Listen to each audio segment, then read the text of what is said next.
welcome back to YT Finance, and this is the channel where I went to business school so you didn't need to, and today we are talking about Palantir Technologies PLTR stock. In this video, we're going to be analyzing various articles where the first one is titled, "Is it too late to buy Palantir stock?" We're going to be going over their latest price targets, news updates, and whether or not investors should buy, sell, or hold this company right before their earnings report. After that, we're going to move on and we're going to compare Palantir Technologies to not only their overall industry, but another artificial intelligence stock named C3.ai, because many investors love to compare these two companies. On top of that, AI stocks are very popular right now, so I think investors should be educated on both of these companies to determine which of these companies is a better investment opportunity.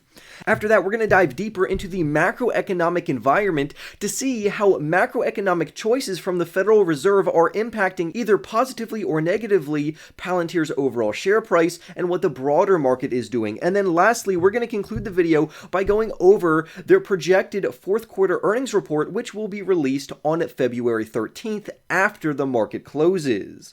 This is going to determine the future share price of this company, so investors need to be aware of what they can expect from this company if they want to trade off of the volatility or potentially invest at an even cheaper price if the share price goes downward. So for more videos on Palantir Technologies, don't forget to go and annihilate that like button right now. Go ahead, go and press it. Remember to go and comment down below your thoughts about where Palantir stock is headed after their earnings report. Subscribe if you are new, and without further ado, let's dive right into today's stories. Palantir Technologies, if you didn't know, is a big data and analytics company which serves both commercial enterprises as well as government clients. And essentially, Palantir is used by many enterprises and organizations to make data-driven decisions.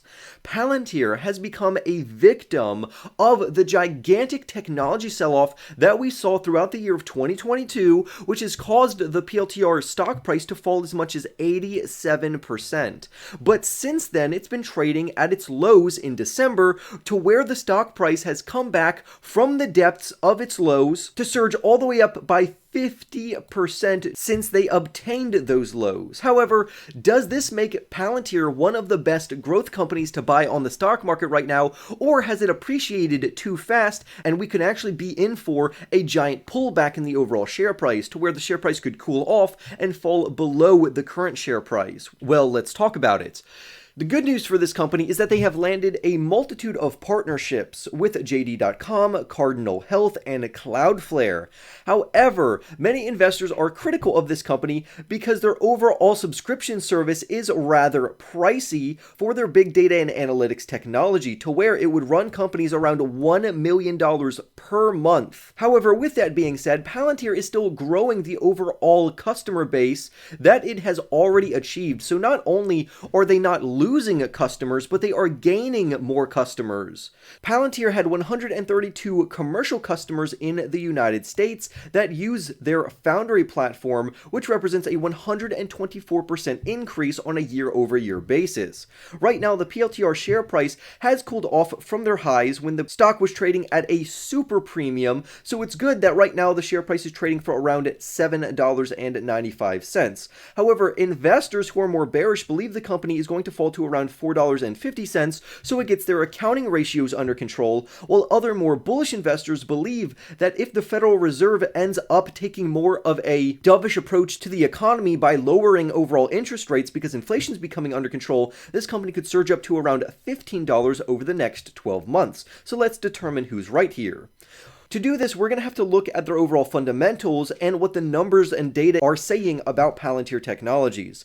So let's take a deep dive into their revenues. For the first 3 quarters of 2022, they grew their revenues to around $1.4 billion, which is very impressive. But I think investors need to be aware of that it actually falls short of management's overall predictions, to where they said that the company could grow at a 30% CAGR, which is a compounding annual growth rate in terms of their overall revenue revenue from now until 2024. But clearly, since then, management has backed away from these statements, not only due to the macroeconomic economy becoming worse over that time period, but also because the company has entered into some risky business practices, which has led Palantir, at least for the first 3 quarters of 2022, to bring in a loss of $460 million, which is an increase in their losses from the first 9 months of 2021, where they only had a $364 million loss. We also have to keep in mind that they have very aggressive stock-based compensation, which is contributing to Palantir's overall low earnings.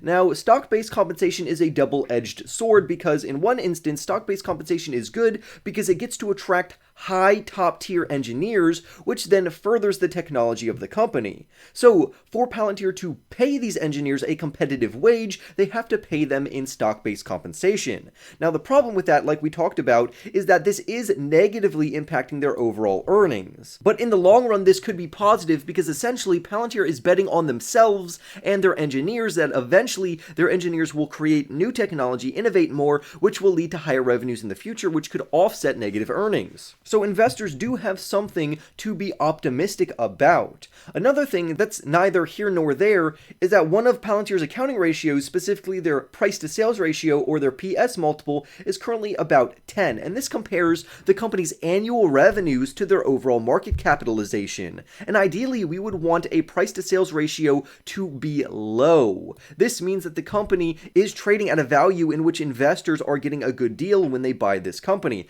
However, the price to sales ratio can be offset by how quickly a company is growing. So the faster the company is growing their overall revenues and earnings, the higher the PS ratio and the PE multiple can be realistically. The good news is that they are trading at a 10 PS multiple right now, which is a much better metric than their prior price to sales ratio, which came in at around 46. So clearly the company has improved substantially since then, and hopefully they can do this in the future, in which the PS ratio could fall further, which makes it a better buying opportunity for investors, because ideally we would want a low PS ratio so we can guarantee that we are getting a good deal on these shares, as long as we compare to their overall growth rate. So considering Palantir's current outlook and their valuation right now, it's not necessarily bad to consider buying into this company. However, for me personally, I have a hold rating on this company right now. I'm not going to purchase any more shares unless the company drops to around $5 or below. I mainly like Palantir not only because they support the United States and they don't sell their technology to anyone else but the West and their allies, but I also like the company because no other company on the market right now has their technological capabilities. Even though their technology comes at a pretty price of $1 million per month, this has caused an interest increase in Palantir's overall capabilities and what they can offer various companies. So many bullish investors believe that Palantir is worth the current premium that they're trading at right now, to where they believe it's a buy rating, but I think this company is a hold rating, and I think we're going to get a lot more information from their approaching earnings report. But what if we compare Palantir to another AI or artificial intelligence stock? What other AI stocks could compete with Palantir Technologies? And one of the favorite competitors to Palantir Technologies that people like to compare Palantir to is C3.ai, even though they do different things. However, they both do utilize artificial intelligence.